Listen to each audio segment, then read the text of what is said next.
ছোট ছেলে সেই মিছিলে ছিল। গান তো যে কোনো যুদ্ধকেই ঠেলা দেয়। এই যুদ্ধতে তো আমি দেখলাম আমার ওই 71-এর মা জননী এই গানটা বেজেছে। আমি তাকে মানা করিনি, বলেছি যা।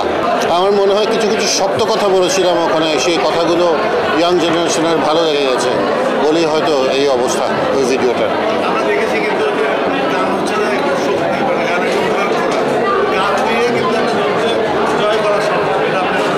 নিঃসন্দেহে তাই, নিঃসন্দেহে।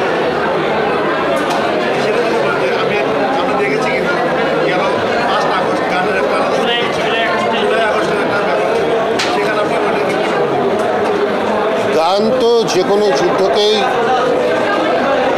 মানে ঠেলা দেয়। যেরকম এবারের এই যুদ্ধতে তো আমি দেখলাম যে বাংলাদেশের প্রচুর জায়গায় আমার ওই 71-এর মা জননী কোথায় তোমার মুক্তি সেনার দল এই গানটা বেজেছে।